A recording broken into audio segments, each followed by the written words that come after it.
Hi everyone, welcome to the Tap. My name is Niharika Walia Bhatnagar and this is our JIB Accounting and Financial Management for Bankers session for the most important numericals. हम पढ़ने वाले हैं the most important numericals for JIB AFM November 2025. ठीक है, so if you are preparing for this session, सबसे पहले इस session को लाइक ज़रूर कर दीजिए, सब्सक्राइब कर लीजिए हमारे चैनल को, and don't forget to look forward towards our courses further, because we have introduced a lot of things for you already. Sankalp series है और हमारे कोर्सेज के अंदर आपको अभी इसके अलावा 10 से MCQ सीरीज़ भी चल रही है, और हमारे मोस्ट इंपॉर्टेंट न्यूमेरिकल का ये सेशन और mini marathons are also there.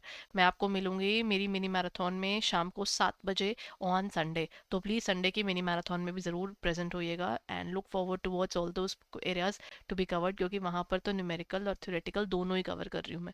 Simple, easy and difficult as well, every kind of question is being covered there.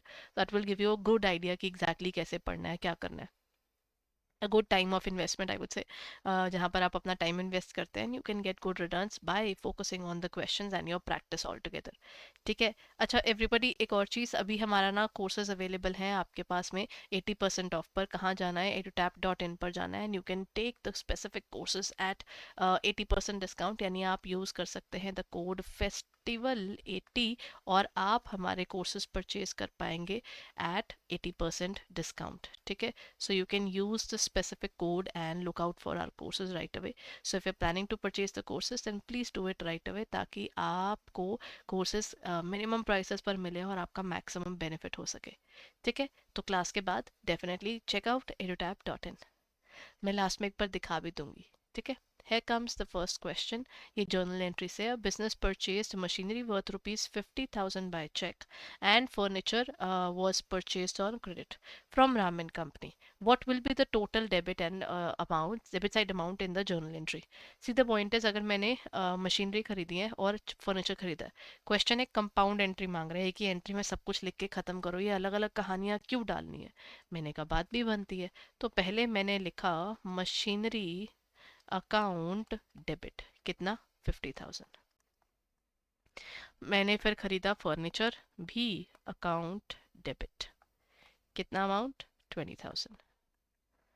इसकी अगर प्रॉपर जर्नल एंट्री बनाऊं तो मशीनरी के लिए हमने चेक से पे किया, यानी टू बैंक आएगा, कितने का? 50,000 का. और फर्नीचर हमने क्रेडिट पर खरीदा है, तो यहाँ पर मैं टू वेंडर लिख दूंगी, जो भी वेंडर होगा. अच्छा, यहाँ पर राम एंड कंपनी है, तो राम एंड कंपनी, और यहाँ पर आ जाएगा मेरा 20,000. तो कैन यू सी, यहाँ पर हमारे पास दोनों साइड 70-70 बनेगा. तो what will be the total of debit side? It is actually 70,000. That's the first question. ठीक है.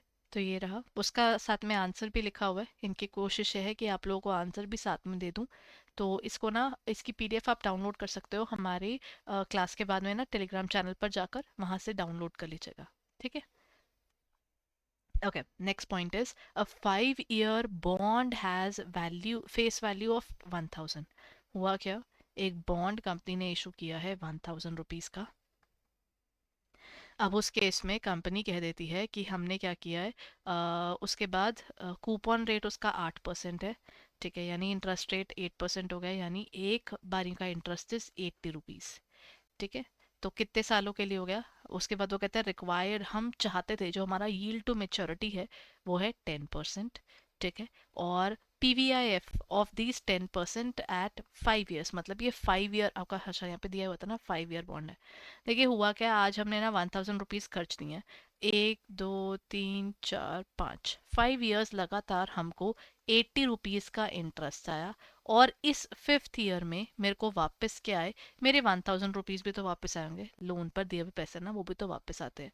उसके बाद क्या होगा, यहाँ पर हमारे पास इन सारे ईयर्स को जब आप इंक्लूड करते हो, तो 3.791 का PV फैक्टर है. PV फैक्टर यानी time value of money. Time value of money यानी आज अगर मैं, आज आप मेरे को 100 रुपीज़ दे दो, उसकी वैल्यू ज़्यादा है, या मुझे 5 साल बाद 100 रुपीज़ दोगे, उसकी ज़्यादा होगी आज वाले की, क्योंकि आज मुझे आप 100 दोगे, मैं बैंक में डालूंगी, इंटरेस्ट कमाऊंगी, पैसा बढ़ेगा. 5 साल बाद दोगे तो वो इंटरेस्ट फोरगो हो रहा है ना, लूज हो रहा है, तो उस हिसाब से वो मेरे लिए प्रॉब्लम है। तो इसके हिसाब से ऑर्गेनाइजेशन के लिए ज़रूरी हो जाता है कि वो क्या करे कि वो ना टाइम वैल्यू ऑफ मनी को कंसिडर करे। तो कहते हैं कि आप इस पर्टिकुलर टाइम पीरियड में जितना इंटरेस्ट कंपनी ने कमाया होगा, क्योंकि मैं बोल रही हूँ अगले साल मुझे 80 आ रहा है, उससे अगले साल मुझे 80 आ रहा है, उसको आज के वैल्यू पर लेकर आइए ना, कितना बनता है, तो वो बनता है 3.791। क्वेश्चन ने निकाल कर दिया हुआ है। और लास्ट ईयर में जब हम फिफ्थ ईयर बोलते हैं, फिफ्थ ईयर में मेरे को कितने रुपीज आएंगे, मैंने कहा 1000। कहते क्या कह रहे हो मैम, ये जो 5 साल बाद आपको 1000 रुपीज मिलेंगे, 5 ईयर्स में आपने कहीं और डालते तो इंटरेस्ट मिलना था। मैंने कहा मिलना था। तो कहते अब एक बात बताइए, मैं जब कंपाउंडिंग करता हूँ तो 1+r⁴n करके फ्यूचर वैल्यू निकालता हूँ। मैंने कहा हाँ जी सर। अब आप कह रहे हो मैम फ्यूचर वैल्यू 1000 की है, तो अगर आप मेरे को चाहते हो ये जानना कि प्रेजेंट में इसकी वैल्यू कितनी है, तो कैसे निकालोगे। मैंने कहा सर फिर तो डिवाइड करना पड़ेगा। तो 1+r⁴n यहाँ पर डिवाइड करके आएगा। तो इसका मतलब ये 1000 यहाँ पर हम क्या कर रहे हैं, डिवाइड करेंगे इसको 1+10% से, तो ये आ जाएगा raised to power 5। The good part उसने वो भी दिया हुआ है, यानी वो है 0.621। अब क्वेश्चन कह रहा है कैलकुलेट करो बॉन्ड वैल्यू। अच्छा एक चीज मैं आपको बताऊं, सोचा था क्या और क्या हो गया वाला का हिसाब है। मैंने 10% सोचे थे और कंपनी सिर्फ 8% दे रही है, यानी मैं यहाँ पर डिसअपॉइंट हूँ। तो हमेशा याद रखिएगा, अगर इसके ऑप्शंस में कहीं भी more than your face value की अमाउंट दी होती, वो क्लियरली रिजेक्टेड थी। अगर जो मैं चाहती हूँ कंपनी उससे ज़्यादा देती है तो आपके बॉन्ड की वैल्यू बढ़ती है, उल्टा होता है तो वैल्यू घटती है। तो इस केस में अगर आप ऐसे देखोगे तो what is exactly happening is, अब यहाँ पर मैं देखूँ, मेरे को 80 रुपीज़ आए हैं, मतलब ऑन एन एवरेज इन सब का मिलाकर 80 रुपीज़ मेरा वो था, जो मेरे को आया था कॉमन निकाल के। मेरे को ये पता है 3.791 उस इंटरेस्ट का पीवी आज का प्रेजेंट वैल्यू निकलेगा, सिर्फ इंटरेस्ट पार्ट का, जो अगले साल मुझे आएगा उससे अगले साल आएगा। फॉर द नेक्स्ट 5 ईयर्स जो भी 80 रुपीज़ के मेरे को पैसे आ रहे होंगे, उसका आज का पीवी फैक्टर 3.791 है। अगर कुछ समझ ना आए, अपने पहली बार कर रहे हो, तो बस ये याद रखेगा, जब आपको ये पीवी आईएफ लिखा हो यानी सारे इंटरेस्ट का इकट्ठा दिया हुआ है, तो आपने उसको इंटरेस्ट रेट से मल्टीप्लाई कर देना, और इंटरेस्ट हमेशा फेस वैल्यू पर निकलता है। तो जो इंटरेस्ट रेट निकला आपने इस वैल्यू से मल्टीप्लाई कर दिया जिसमें आईएफ लिखा होगा। और दूसरा 1000 रुपीज का हमारा ये बॉन्ड है, तो 1000 इंटू इसकी प्रेजेंट वैल्यू इज 621 से मल्टीप्लाई कर दीजिए। 80 इंटू 3.791 791 है ना, 1 किया तो मेरे पास ये आया 303। तो एक आया ये, और दूसरा दिस इज योर 303.28, और दूसरा है 1000 इंटू 0.621 यानी 621 रुपीज़। तो उसके हिसाब से मेरे पास ये बन रहा है 924.28। बड़ा प्रैक्टिकल क्वेश्चन है, अगर बॉन्ड वैल्यूएशन पर क्वेश्चन आएगा, आप देखिए आपकी वैल्यू से नियरेस्ट मिलती जुलती कौन सी है।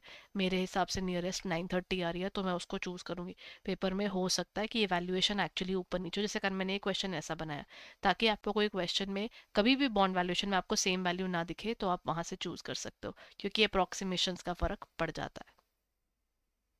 Next question, the total of return outward book amounting to ₹200 was not posted in the ledger। ये आपके रेक्टिफिकेशन के क्वेश्चन है, कुछ मैं आपको एमसीक्यूज फॉर्म में करवा रही हूँ और कुछ आपको ऐसे करवा रही हूँ ताकि आप प्रैक्टिस कर सकें। जैसे रिटर्न आउटवर्ड यानी लोगों को गुड्स मैंने जो खरीदे हुए थे वो वापस किए हैं। तो मेरे पास क्या हो रहा है, मेरे पास से गुड्स जा रहे हैं, that is to purchase return, लेकिन ये हमने अपने लेजर में नहीं डाला, मतलब ये तो वन साइडेड नोट नहीं किया। तो फिर आप क्या करोगे, जब भी कोई एरर वन साइडेड हो, आपको नहीं पता उसके कॉरेस्पॉन्डिंग में क्या आएगा, तो आप सस्पेंस अकाउंट नोट कीजिएगा। ठीक है, then goods worth ₹100 were purchase, this is your first point. Goods purchased for ₹100 were purchased from Broad and Company, but the amount was entered in sales book। Second वाले में ना, मैं आपको पहले correct journal entry, क्योंकि इसमें तो एक ही चीज मिसिंग थी ना, रॉन्ग एंट्री और रेक्टिफाइड, तीनों निकाल कर बताऊंगी। गुड्स मैंने खरीदे थे 100 के, were purchase from broad and company. ठीक है, मैंने क्या किया, purchases to broad and company. ठीक है, मैंने गुड्स खरीदे 100 रुपीज़ के, और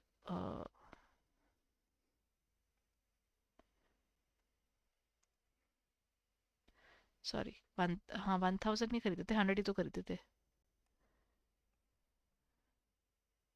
गुड्स थे ही 100 रुपीज़ के, ठीक है। और मैंने गलती से उनको अपनी बुक्स में क्या मान लिया, इसको हमने सेल मान ली। तो मतलब मैंने एक तो टू सेल्स कर दिया 100 रुपीज़ का। लेकिन क्वेश्चन कहता है the account of broad and company was correctly credited. मैंने ब्रॉड एंड कंपनी को यहाँ पर करेक्टली क्रेडिट किया था। तो इसका मतलब मेरे को यही नहीं पता कि इस क्वेश्चन के अंदर मैंने डेबिट में क्या डाला था। अब मेरे को रेक्टिफाई करना है। एक तो मेरे को परचेजेस बुक करनी है, जो रिकॉर्ड करना है पहले आप उसे करोगे। परचेज अकाउंट डेबिट 100, और बी एंड कंपनी की तो कोई दिक्कत ही नहीं, ये तो बचा हुआ है। लेकिन मेरे को पहले जो मैंने सेल्स लिखी हुई है 100 की, ये सेल्स भी मुझे खत्म करनी पड़ेगी। जब भी कोई चीज़ आपने गलत लिखी हुई होती है ना, तो आपको उसको रिवर्स करना होता है। जो चीज़ सही होती है उसको उसकी सही जगह पर रखना होता है। तो जो आपने गलत लिखा है, जो कि ना अकाउंट्स में ना कभी नहीं होता कि आप चीज़ को रब कर दो हो तो जाएगा ना। आपको ना एंट्री में जाकर उसको रिवर्स करवाना पड़ेगा। आपको मानना पड़ेगा पहले मुझसे गलती हुई थी, अब मैं उसको एंट्री को रिवर्स कर रहे हो। कोई चीज़ प्लस में लिखी गई है तो माइनस लिखोगे, माइनस में लिखा गया तो प्लस लिखोगे, ताकि वो गलती नल्लीफाई हो जाए। ठीक है। सो उसके हिसाब से आप इन दोनों को नोट करोगे। अब पता नहीं नीचे क्या बनना चाहिए, क्या था अकाउंट के हिसाब से, तो यहाँ पर ये सस्पेंस अकाउंट में जाएगा। तो you can see suspense account एक डमी अकाउंट होता है जिसे हम लोग खोलते हैं ताकि ऑर्गेनाइजेशन को किस चीज़ का फ़ायदा हो, ताकि ऑर्गेनाइजेशन को फ़ायदा इसमें आ जाए कि वो अपनी ना गलती ढूंढ सके एग्जैक्टली exactly कहाँ से आ रही थी। ठीक है, आई होप ये क्वेश्चन आपको क्लियरली दिख गया है। Done everyone?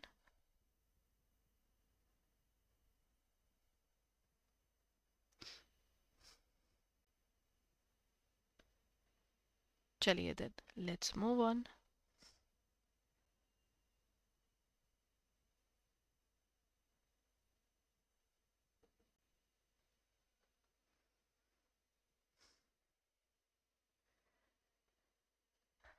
Now let's move on to the next point. ये रहे आपके आंसर्स। ठीक है।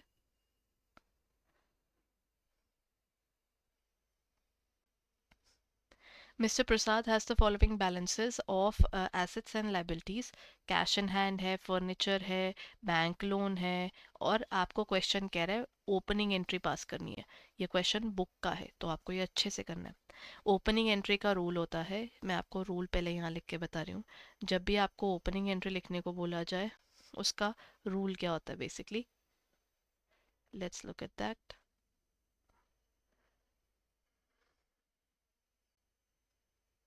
वो होता है एसेट्स जितने भी होंगे, जो पिछले साल हमने नोट किए थे, वो इस साल कैरी फॉरवर्ड होंगे।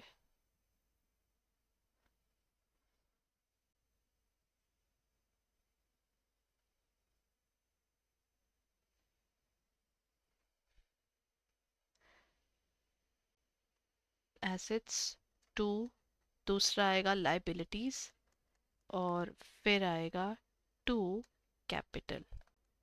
ठीक है।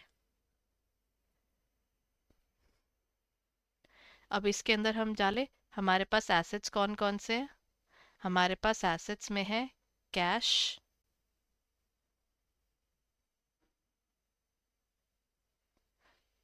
हमारे पास पहले लिखा हमने कैश अकाउंट डेबिट। अब सारी लिस्ट बनेगी जो भी हमारे पास एसेट है। अब ध्यान रखना है कि कौन सी चीज़ एसेट है, कौन सी चीज़ लाइबिलिटीज़ है, और कौन सी चीज़ हमारी कैपिटल है। और तीनों को बाद में डाल के चेक भी करना है कि हमारा डेबिट और क्रेडिट का जो बेसिक रूल है वो खराब तो नहीं हो रहा। ठीक है, ये आ गया। ये आपकी डेबिट साइड और ये आपकी credit side. Cash account noted. Second is your furniture account debited 10,000। अब मेरे को और पहले एसेट्स लिख दूँ सारे। लोन जो है वो मेरी लाइबिलिटी साइड पे जाएगा। स्टॉक यानी मेरा इन्वेंट्री, तो हम इसको यहाँ पर ना इन्वेंट्री नोट कर लेते हैं। क्लोजिंग इन्वेंट्री जिसको हम बोलते हैं ना, वो आपकी आ गई 22,500। देन कंपनी के अपने डेटर भी हैं। डेटर्स यानी जिससे पैसे आने हैं, वो भी मेरा एसेट काउंट होगा। वो ये नोट हो गए। ओहो, ये मेरी एक्चुअली डेबिट साइड की चीज़ें हैं। पहला 2500 है, दूसरा 10,000 है, तीसरा 22,500 है, एंड चौथा 12,000 है। ठीक है, ये वाला पोर्शन मैं अभी के लिए इरेज कर रही हूँ, ताकि आपको क्लैरिटी से दिखे कि कौन सी चीज़ डेबिट है और कौन सी क्रेडिट। अब अगर मैं क्रेडिट साइड पे डालूँ तो मेरे पास आएगी एक तो कैपिटल। कैपिटल कितनी है? 39,000 की है। अब आप चेक करके चलिएगा क्या सब कुछ बुक हो गया। 2500 प्लस एक मेरा बैंक लोन भी तो था, to bank loan. Bank loan भी लाइबिलिटी होती है ना, तो क्रेडिट साइड पर जाएगी। अब सब नोट हो गया, चेक करें। 2500 plus 10,000 plus 22,500 plus 12,000 minus 39,000 minus 8। मतलब मैं चेक कर रही थी एक्चुअली कि दोनों को मिलाकर उतना ही बन रहा है ना। दोनों जगह पर मेरा टोटल बन रहा है 47, एंड दैट्स योर आंसर। तो हो सकता है ये क्वेश्चन में पूछ ले कि कौन सी चीज़ इनमें से डेबिट होंगी और कौन सी क्रेडिट होंगी, और हो सकता है वो पूछ ले कि आपका डेबिट साइड का टोटल क्या आ रहा है, क्रेडिट साइड का टोटल क्या आ रहा है। Any of these can be asked in the question in the form of a case study as well as one specific MCQ of I would say 2 marks. ठीक है, ये रही आपकी जर्नल एंट्री। ठीक है, मेरी कोशिश ये रहेगी कि आप लोगों को ये पीडीएफ फॉर्म में प्रॉपरली मिल भी जाए। अच्छा, अब देखिए क्वेश्चन नंबर 5। ऐसे क्वेश्चंस पेपर में बहुत बार आते हैं। That is if the bill is drawn on 28 April 2019, payable after 30 days. 30 days के बाद पेबल है, तो 30 डेज के हिसाब से आप सोचिए 28 अप्रैल पर है ना हम। मतलब मैं आपको मेरा तरीका सिखाती हूँ। अब मेरे को ये पता है अप्रैल के 2 दिन बाकी हैं, इस दिन को छोड़कर 28 को छोड़ दीजिए, 29 और 30th, 2 डेज यहाँ हो गए। और अब कितने दिन बच गए? 28। वो 28 डेज आप ले लीजिए 28 मई। ठीक है, तो वी आर एट 28 मई। अब मे इज ऑफ 31 डेज, तो है ना बस। बट ये 30 डेज हो तो गए, लेकिन नहीं, कहानी खत्म नहीं होती। ये लोग कहते हैं आप ना ग्रेस पीरियड के इसके बाद 3 डेज और ऐड करो। कितने? 3। तो यानी 28 के बाद 29, 30 एंड 31।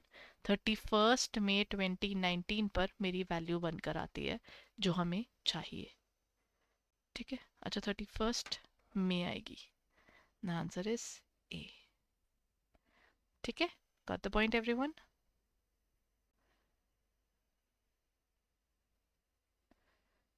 क्लियर है ना ये क्वेश्चंस पेपर में हमेशा आते हैं।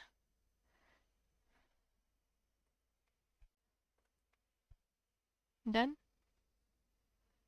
इन सब के आंसर्स और सारी डिटेल्स भी आपके पास है। अब याद रखिएगा, अगर पब्लिक हॉलीडे होगा तो एक दिन आगे भी जा सकते हो, एक दिन पीछे जाना पड़ेगा, क्योंकि पता ही है सबको किस दिन छुट्टी होती है। तो उससे एक दिन पहले अगर इमरजेंसी हॉलीडे हो गई तो आपको एक दिन एक्स्ट्रा मिल जाता है। Okay, here comes the next question. XYZ traders hold a bills of exchange with a face value of 50,000 जो mature हो रहा है 4 months में. The bank agrees to discount the bill at an annual discount of 9%. देखिए मैंने ना bill bank को बेच दिया, 50,000 का बिल, जिस पर 9% बैंक कहता मैं आपको क्या दूंगा, अपना डिस्काउंट काट के दूंगा। अगर बिल मैंने रखना है अपने पास तो बिल का इंटरेस्ट भी उस समय का मेरा होगा, आपका नहीं। लेकिन the fact this is discount annual rate है ना, ये 9% पर एनम है।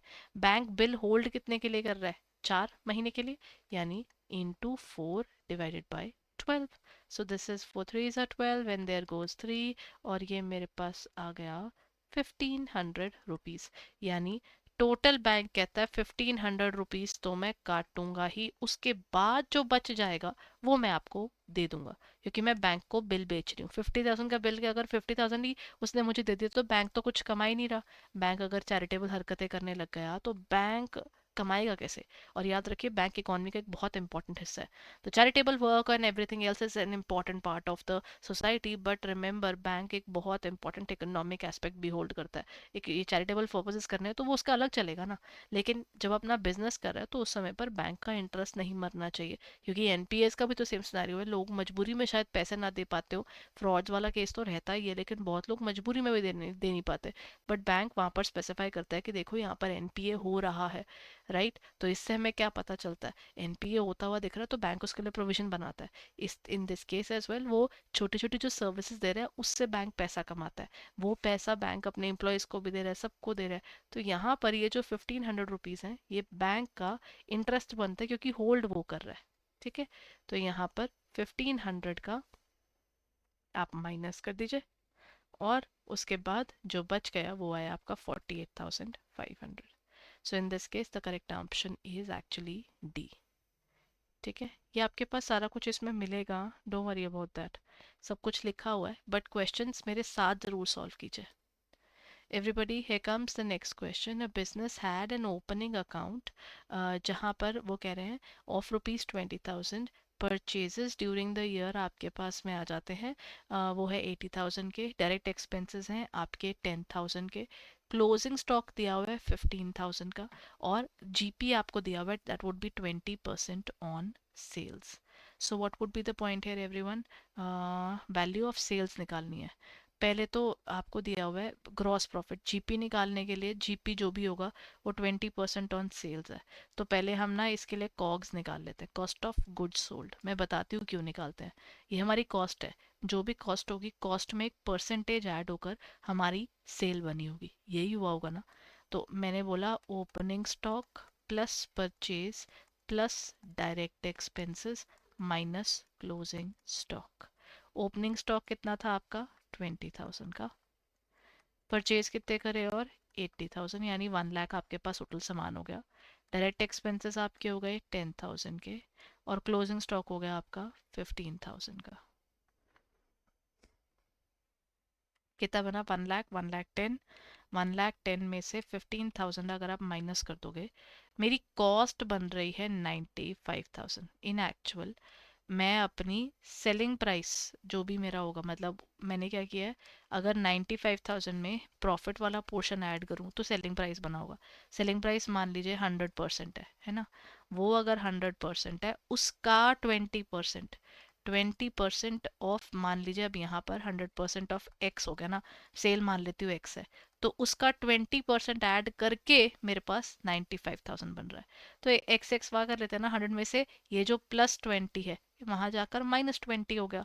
ठीक है, या मैं ऐसे सोच सकती हूँ कि अगर मेरी सेल्स 100 है, 100 में से मैं प्रॉफिट का पोर्शन 20 माइनस कर दूं, तो मेरी कॉस्ट 80 होनी चाहिए, 80% होनी चाहिए। तो इसका मतलब 95,000 अगर किसी चीज का 80% होगा, क्योंकि कॉस्ट इतनी बनी ना, तो 100% कितना होगा, that is 95,000 divide by 80%, that gives you 117,118,750। ये दोनों मेथड्स आप यूज कर सकते हैं बेस्ड अपॉन आपकी अंडरस्टैंडिंग और आप किस तरह से ऐसे क्वेश्चंस को करते हैं। ठीक है, द आंसर इज सी। और ये रहा इसका पूरा कैसे सॉल्व किया हुआ है, वो आपको यहाँ पर लिख के बताया हुआ है। ये आपकी इच्छा है आप किस तरीके से इजी समझते हैं। और प्लीज़ ये फॉर्मूला याद रखिएगा, ये फॉर्मूला हर बार पेपर में आता है, so this is very very important. और ना मैंने ना सारे प्रीवियस ईयर पेपर्स भी डिस्कस किए हुए जिनमें ऐसे ऐसे क्वेश्चन आए हुए थे, वो भी आप जाकर ना हमारी एक बार यूट्यूब पर चेक ज़रूर कीजिए, वहाँ पर ना आपको प्रीवियस ईयर पेपर्स भी सारे मिल जाएंगे। ठीक है, तो प्लीज़ वहाँ से वो देखिएगा, और अभी मे वाला पेपर भी मैंने डिस्कस किया है, तो वो भी वहाँ से आप देख सकते हैं। That is about this specific area everyone. आगे चलें।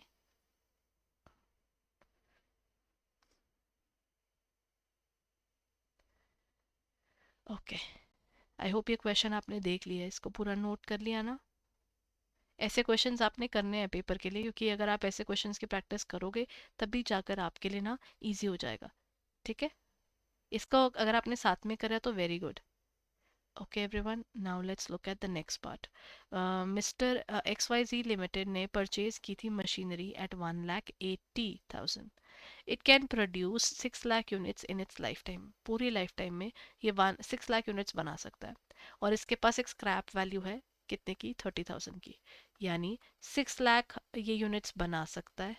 ठीक है, डेप्रिसिबल वैल्यू कितनी है, मैंने बोला 1,80,000 का मैंने मशीनरी खरीदी, उसमें से 30 तो मैं रिकवर कर ही लूंगी ना, कितने बचे 1,50,000। यही तो हमारे क्या होंगे, टोटल रुपीस बने।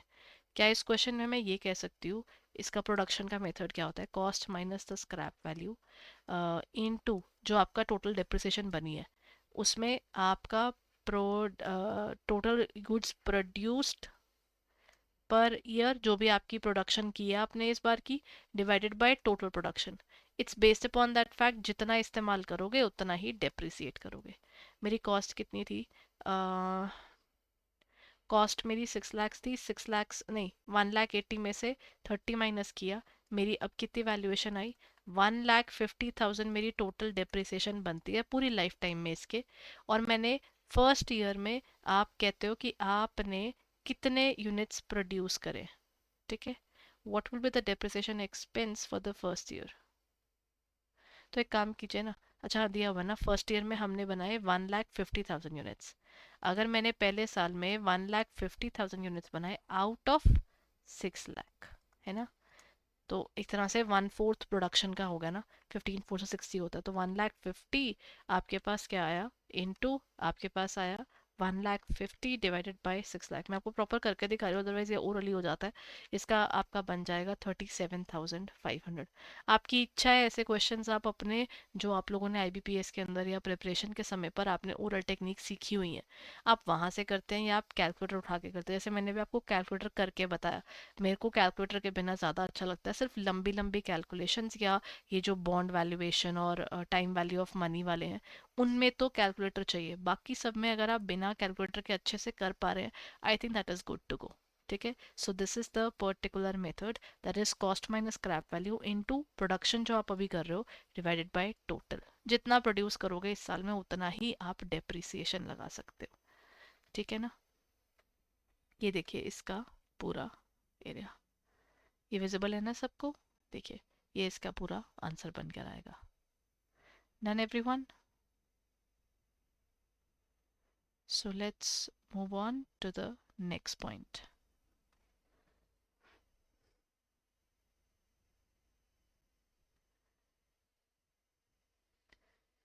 A company purchases an equipment of rupees 6,000 with an estimate life of salvage value of 600। हमेशा पहले depreciable value निकालिए। क्वेश्चन कह रहा है useful life of the asset is 3 years, using the sum of years digit यानी SYD method use करना है, and what will be the depreciation expense for the first year. इसका सिंपल फॉर्मूला होता है, कॉस्ट में से स्क्रैप वैल्यू आप कीजिए minus, into number of years remaining,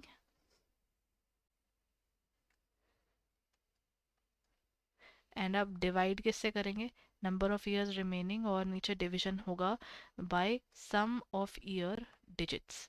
अच्छा, कितने साल है टोटल, 3 साल है, यानी SYD निकालने का तरीका इस, पहले साल 3 साल पड़े हैं, सेकेंड ईयर 2 ईयर पड़े हैं, बिगनिंग ऑफ द ईयर पे जाए, लास्ट ईयर में 1, यानी 6 ईयर्स टोटल पड़े हैं।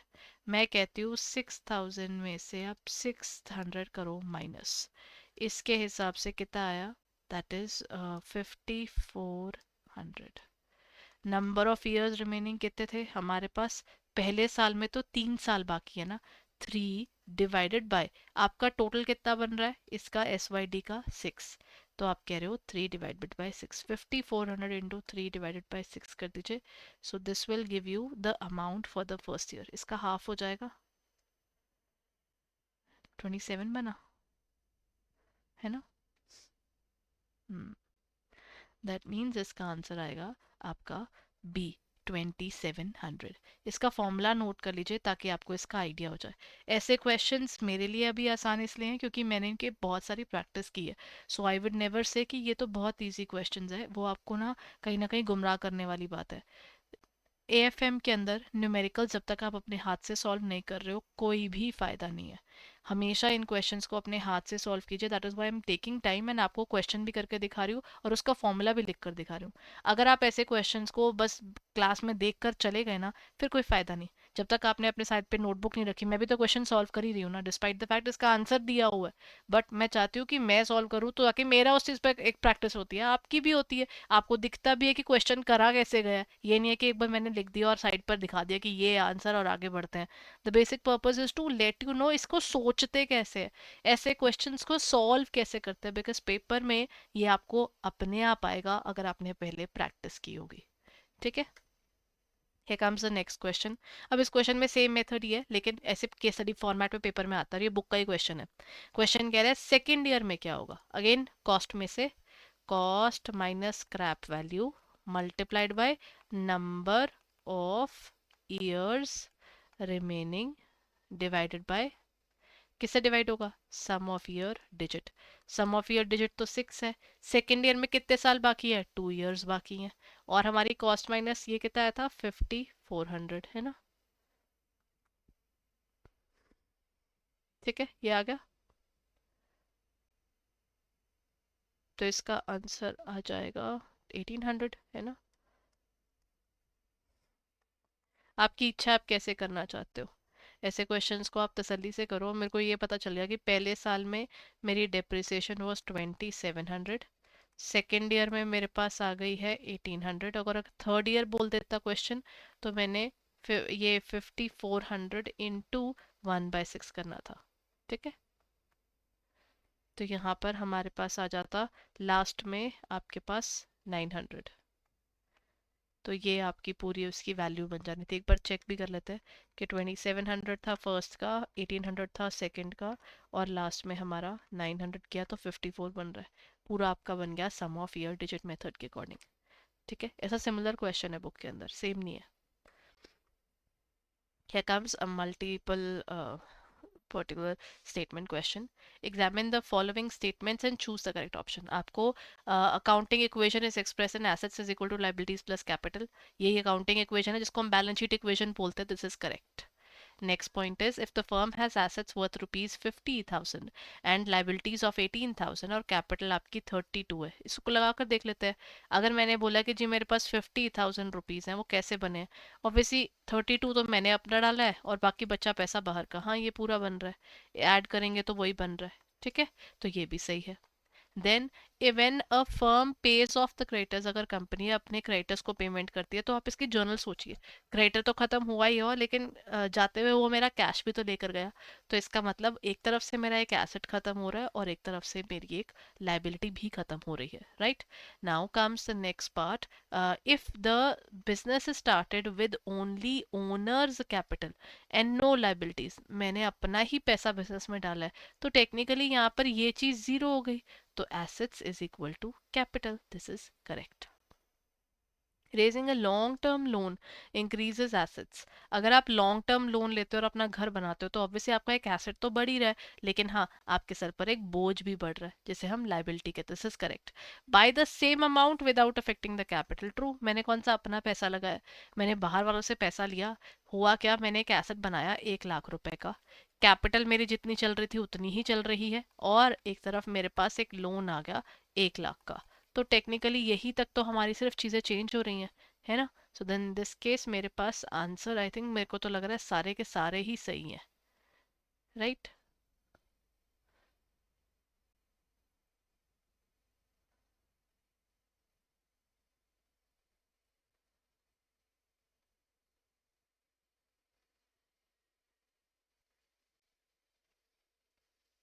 Then comes next part. A credit purchase of furniture worth rupees 20,000 was wrongly debited to purchase account. अब ऐसे क्वेश्चंस में ना हमेशा पहले करेक्ट निकालिए, रॉन्ग निकालिए और रेक्टिफाइड निकालिए. रूल यही है और कोई रूल नहीं है. हमने परचेजेस कितने की करी है, मैंने एक फर्नीचर खरीदा है. Furniture purchase on creditor. तो मैंने मिस्टर एक्स का नाम ले लेते हैं ना, किसी से खरीदा होता तो क्रेडिटर का यहाँ पर वेंडर का नाम आता है, क्रेडिटर नहीं बोलते हैं अगर हम गुड्स खरीदते हैं तो. अगर हम गुड्स खरीदते हैं तो वो क्रेडिटर होता है. एसेट खरीदते हैं तो वो उस पर्सन का नाम यानी वेंडर आता है. फर्क है ना. एक से हम रोजमर्रा का सामान खरीद रहे हैं और एक से हम कुछ ऐसा खरीद रहे हैं. तो फर्नीचर हमारा हमने परचेज करा और गलती से उस अकाउंट में मैंने नोट कर दिया परचेजेस. इसका मतलब सिर्फ अकाउंट की ही गलती है, एक्स तो बेचारा प्यार से नोट हो गया होगा. तो यहाँ पर 20,000. आप गलती देख रहे हैं, यहाँ पर गलती सिर्फ एक जगह है. यहाँ ये रिकॉर्ड होना चाहिए था और ये रिकॉर्ड हो गया. तो अब हम रेक्टिफाई कैसे करेंगे. रेक्टिफाई करने का सिंपल तरीका, आप ना परचेजेस जो आपने डेबिट की हुई हैं आप उसे करो क्रेडिट. क्योंकि उसको अकाउंट को आपने ख़त्म करना है। और फर्नीचर आपका बनना चाहिए, तो फर्नीचर आप करो डेबिट। तो ये आपका आ गया that is of 20,000। That is furniture to purchases करके आपके पास आ जाएगा आंसर दैट इज़ बी। ठीक है, दिस इज द आंसर। ऐसे क्वेश्चंस में हमेशा ऐसे ही करना है, पहले आप रॉन्ग एंट्री सोचिए, करेक्ट एंट्री सोचिए, और फिर अपनी रेक्टिफिकेशन कीजिए। कभी भी डायरेक्टली क्वेश्चन करने की कोशिश करना मतलब आई वुड नॉट सजेस्ट, क्योंकि उसमें ना कोई चीज़ छूट सकती है, इसमें कोई चीज़ छूटेगी नहीं आपकी। राइट ये आया। Now let's move on to the next question. The following details are extracted from the books of XYZ Limited for the year ended 31st March 2024. Net sales आपके पास दी हुई है 12 लाख की। ये आपका रेशियो एनालिसिस का क्वेश्चन है कि हमेशा पेपर में आता है, उसका एक टॉपिक है। ठीक है, केस स्टडी बनाकर दी हुई है मैंने आपको। सेल्स दी हुई है, कॉग्स दिया हुआ है, नेट प्रॉफिट दिया हुआ है कंपनी का, करंट एसेट्स है, करंट लाइबिलिटीज है, इन्वेंट्री है यानी ये भी करंट एसेट का ही हिस्सा है। ठीक है, 6 लाख के अंदर ये ऑलरेडी होगा। शेयर होल्डर्स इक्विटी है, लॉन्ग टर्म डेट्स है और फिक्स्ड एसेट्स है। क्वेश्चन कह रहा है जीपी रेशो निकालिए। जीपी रेशो का फॉर्मूला क्या होता है? That is GP divided by sales. Sales दी हुई है इन्होंने क्वेश्चन में, ध्यान से देखिए, ये दी हुई इनटू 100। लेकिन जीपी निकालने का formula is selling price minus cost price, यानी अगर हमारी लैंग्वेज में लिखा जाए तो नेट सेल्स में से माइनस क्या करना है? कॉग्स। अब मेरे को पता है 9 लाख की नहीं 12 लाख की मेरी सेल हुई है, उसमें से मैं 9 लाख कर देती हूँ माइनस। तो टेक्निकली कितना आया? मेरा प्रॉफिट हुआ 3 लाख का, डिवाइडेड बाय सेल कितने की थी? 12 लाख की, मल्टीप्लाइड बाय 100। ये परसेंटेज में निकलती है, तो इसका आंसर क्या होगा? That is B, 25%। ठीक है, ऐसे क्वेश्चंस हमेशा मतलब I would not suggest you to just go through it कि अच्छा गैस कर लीजिएगा। पेपर में कुछ नहीं बचता तो हमेशा गैस ही करना पड़ता है, लेकिन ऐसे क्वेश्चंस हमेशा ठंडे दिमाग से और अच्छे से करने चाहिए, क्योंकि ये पेपर में आता है। ये वाले ही टॉपिक सब ज़्यादा पूछे जाते हैं, current ratio, quick ratio, GP निकालो, एनपी निकालो, ये हमेशा पेपर में पूछे जाते हैं। एक प्रमोशन पेपर्स वगैरह में मैंने बहुत देखे हैं, वो debt service coverage ratio, they kind of have fallen in love with that. वो मैंने एसओ के पेपर में भी देखी है, आपके पेपर्स में भी देखी है, और इवन हमारे पेपर्स के और बाकी जो पेपर है जैसे आरबीडब्ल्यूएम के लिए भी वो इंपॉर्टेंट हो जाता है, सीआईबी में करोगे फिर वो इंपॉर्टेंट हो जाएगा। तो बेटर है कि आप वो कुछ टॉपिक्स पढ़ के ही रखो। Interest coverage ratio, debt service coverage ratio, ये आपको पता होनी चाहिए, क्योंकि ये आप लोग प्रैक्टिकल लाइफ में भी बैंकिंग में यूज करोगे। ठीक है, तो इनको करिएगा जरूर। अच्छा, अब next is current ratio. Same वाला सेम पर्टिकुलर केस स्टडी के अंदर क्वेश्चन दिया हुआ है, करंट रेशो भी निकालिए और क्विक भी निकालिए। हो सकता है करंट रेशो आपको एक अलग क्वेश्चन बनाकर दिया जाए और क्विक अलग। मैंने आपको एक में ही बनाकर दे दिया है, ठीक है, क्योंकि मैंने आपके लिए 3 to 4 क्वेश्चंस की केस स्टडी बनानी है। तो यहाँ पर मेरे पास क्या आएगा? What will it be? मैं लोड करती हूँ current assets divided by current liabilities. Current assets कौन से हैं? ये रहे, that is 6 lakhs। Current liabilities कितनी है? 3 लाख की। तो मेरे पास में यहाँ पे कितना आया? दिस इज 3 2 6, तो इसका मतलब ये 2:1 है, एज सच ये 2:1 नोट होगा। और दूसरा कहता है क्विक रेशो। क्विक रेशो का formula is quick assets divided by current liabilities. But quick assets कौन से होते हैं? यहाँ पे कहीं लिखे तो है नहीं। क्विक एसेट्स हमारे करंट एसेट्स में से एक तो इन्वेंट्री बाहर निकाल लीजिए और एक prepaid expenses divided by current liabilities, तो निकलता है। ठीक है, अब ये क्वेश्चन सॉल्व कीजिए प्लीज।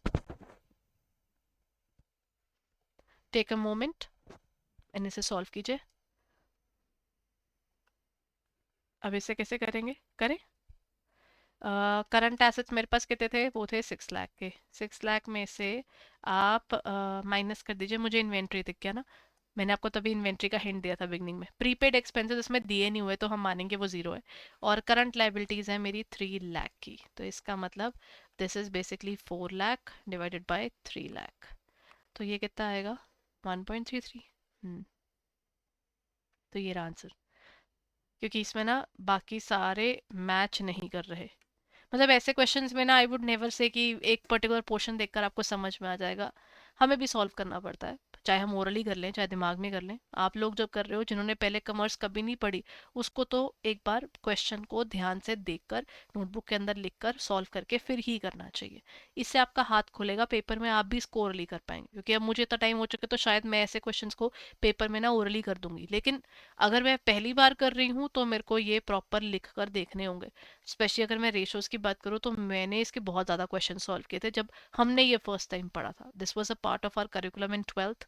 तो आई वुड से कि मैंने इसके मोर देन 120-130 क्वेश्चन उस टाइम पे प्रैक्टिस करे थे। और ओवर द ईयर्स तो पता नहीं कितने की होंगे, तब मैं आपको अगर बोल रही हूँ कि हाँ ये तो फॉर्मूलाज याद हो जाते हैं, जबकि बुक के अंदर इसी पर्टिकुलर एरिया के अराउंड 25 फार्मूलाज आपको दिख जाएंगे। कहीं डायरेक्टली डराइव होने वाले, कुछ इनडायरेक्टली। 25 फार्मूला सिर्फ इस एक चैप्टर के अंदर है।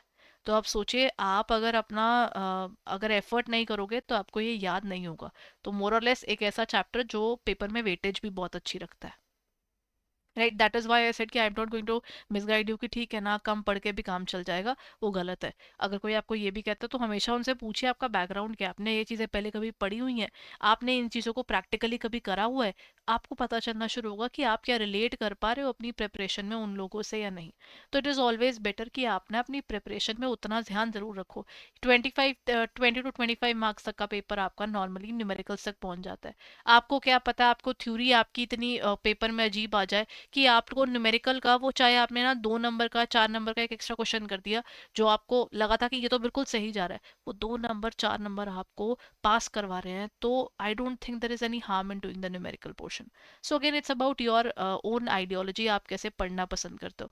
बट अगर आप न्यूमेरिकल हाथ लगा रहे हो तो कभी भी न्यूमेरिकल बिना नोटबुक बिना पेन के नहीं करना। This is not Netflix, this is not any OTT platform. एक मूवी देखी और खत्म हो गया। इनफैक्ट मूवीज के भी कुछ टाइम बाद आप नाम पूछ लो और मैं आपसे, जो आपने नॉर्मली वन टाइम वॉच बन के देखी थी कि ठीक है ये वाली मूवी थी, आपको नहीं याद होगा कि उसके अंदर कौन कौन से एक्टर्स का क्या मेन लीड में उसका नाम था। पूरी मूवी में उसका नाम चला है लेकिन आपको याद नहीं होगा। क्यों? क्योंकि प्रॉब्लम यह है कि वन टाइम वॉच पे हम ध्यान नहीं देते। अब यहाँ पर यही चीज़ हो जाएगी, आपने क्वेश्चन सॉल्व करके नहीं देखा, वो याद नहीं रहेगा। तो इट इज़ प्रेफरेबल कि अपने साथ में एक नोटबुक पेन कैलकुलेटर साथ में रखें। ठीक है। सेम क्वेश्चन, यूज क्या करना है, डेट इक्विटी रेशो। ये रेशो के लिए याद नहीं करना पड़ता। इसका नाम डेट है तो डेट ऊपर आया, और इसका नाम में इक्विटी है तो इक्विटी नीचे आया, तो याद नहीं करना पड़ता इस फॉर्मूला को। डेट कितना है, डेट यानी इसमें सिर्फ लॉन्ग टर्म डेट फॉलो होता है, दैट इज 3 लाख। और इक्विटी यानी मेरा शेयर होल्डर का लगा हुआ पैसा कितना है, वो है 9 लाख। तो डिवाइड कर दें, this is basically 3 divided by 9। तो हमारे पास दिस इज 1.33, हाँ 0.33 आ गया। The answer is a. ठीक है, यहाँ पर आंसर आएगा आपका ए, क्वेश्चन नंबर 15 का।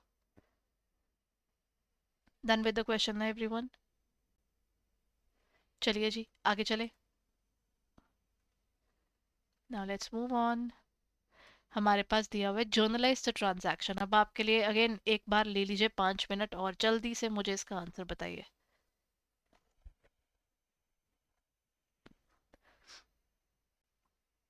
क्वेश्चन कह रहा है journalize the following transactions, if I have to follow journalize the transaction. Question में है Rajesh invoiced goods to us. हम उससे हमें गुड्स इनवॉइस किए, इसका मतलब क्या होता है पता है?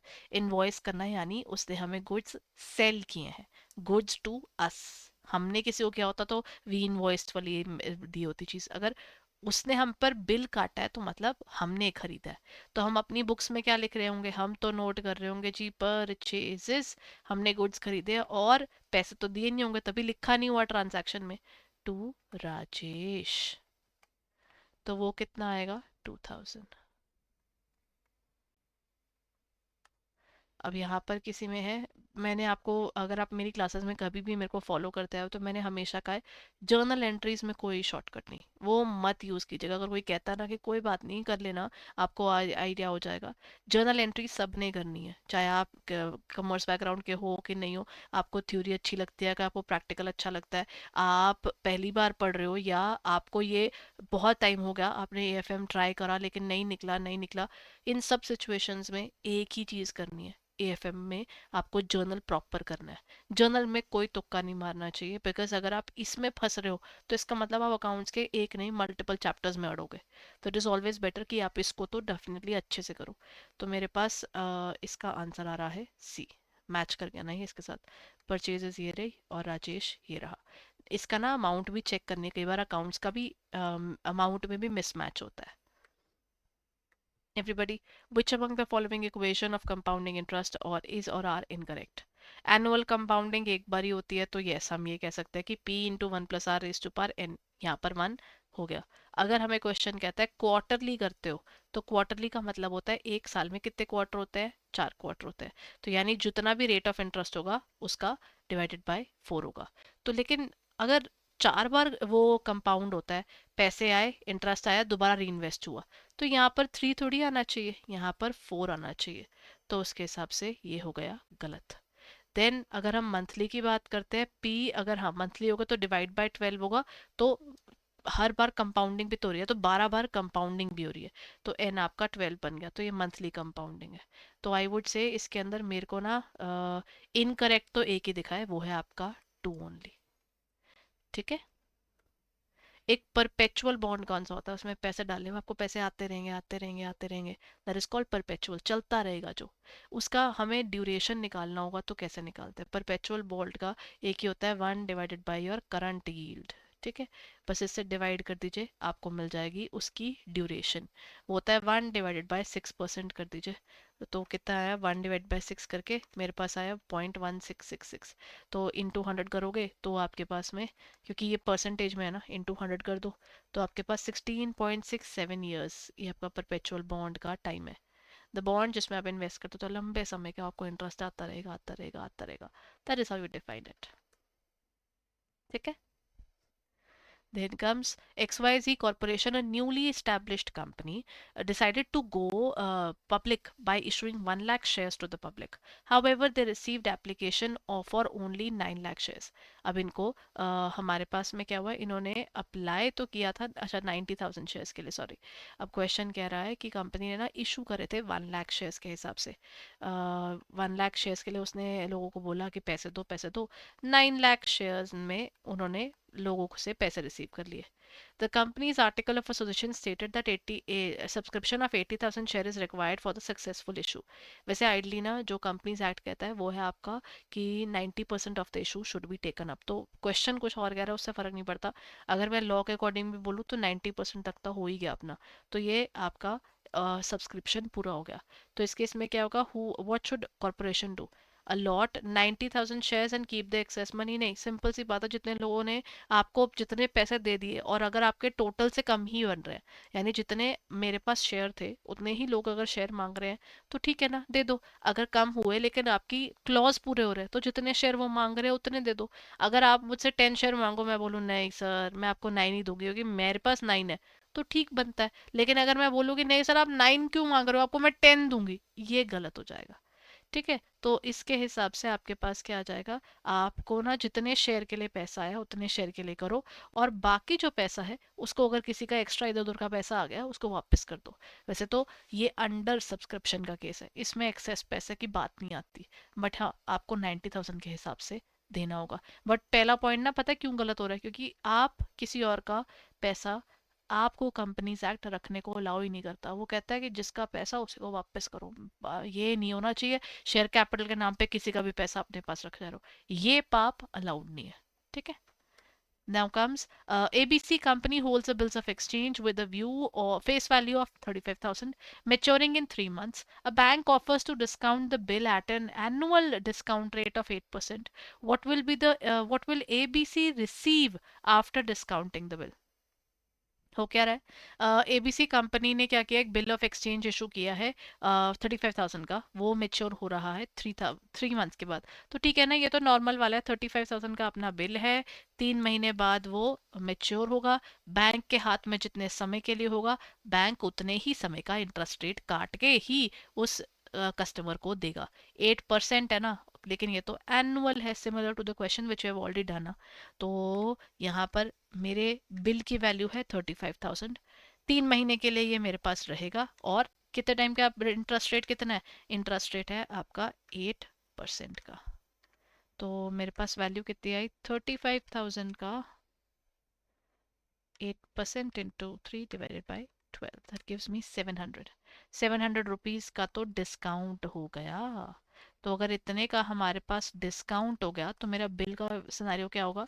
35,000 में से मेरे को ये 700 करना होगा minus, that will give me 34,300। बस ये रहा मेरा answer and we are done with it. Questions अच्छे है ये, अगर आप ध्यान से इनको क्वेश्चंस को करते हो ना, और अगेन प्यार से क्वेश्चन को सॉल्व करना है, तभी ये चीज़ आपको बेनिफिट देगा। ठीक है। A firm draws a bill of exchange of first on 1st August for a period of 1 month. एक महीने के लिए बिल इशू हो रहा है. What will be the due date for the bill? 31 August, then is 2nd September, then is 4th September और 1st September. ऐसे questions में क्वेश्चन सॉल्व करना है. एक महीने का बिल है, अगर 1st अगस्त है, आप सिर्फ मंथ चेंज करो. 1st ऑफ सितंबर हो गया, सितंबर हो गया 1st सितंबर, 1st के हिसाब से अपने पास क्या आएगा? सितंबर 1 के हिसाब से मैं अभी कहाँ होंगी? सितंबर 1 पहुंच गया तो मेरे पास वैल्यूएशन के अंदर 3 डेज एक्स्ट्रा देने होंगे ना, क्योंकि ग्रेस पीरियड अलाउड है ना। तो ग्रेस पीरियड के 3 डेज एक्स्ट्रा करके 4th ऑफ सितंबर पे हम पहुंच जाएंगे। ठीक है ना?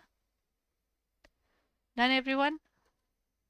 अब ये रहा एक और क्वेश्चन। हमने एक ट्रेडर से परचेज करे गुड्स, ठीक है, 50,000 के फ्रॉम रामन कंपनी, ठीक है, एट 10% डिस्काउंट, यानी जब खरीदा, बल्क में सामान खरीद रहे तो उसने डिस्काउंट दे दिया, और अगर हमने पेमेंट कर दी टाइमली तो मुझे 5% एक्स्ट्रा मिलेगा। मैं अपनी परचेज बुक में कैसे रिकॉर्ड करूंगी उसको? देखिए, अगर अगर टाइमली पेमेंट करेंगे तो मुझे 5% डिस्काउंट मिलेगा। परचेज बुक में चीज़ तब जाती है जब ना हमारी चीज़ उधार पर होती है। तो जितने यहाँ पर अमाउंट जो होती है वो हम जितना जल्दी पे करेंगे उतनी जल्दी हमें कैश डिस्काउंट भी मिलता है और ज़्यादा मिलता है। सो इन दिस केस अगर परचेज बुक के रिकॉर्ड करें तो जब हमने गुड्स खरीदे तो हमें कितने रेट पर मिले? 50,000 का मेरा वो परचेजेस है, उसमें से 10% आप माइनस कर दीजिए, कितना बचा? 5,000। माइनस कर दिया तो मेरे पास बचा 45,000। आइडली तो मैंने गुड्स खरीदे 45,000 के, लेकिन अगर मैं टाइमली कैश में पेमेंट कर दूंगी तो क्या होगा? बताइए।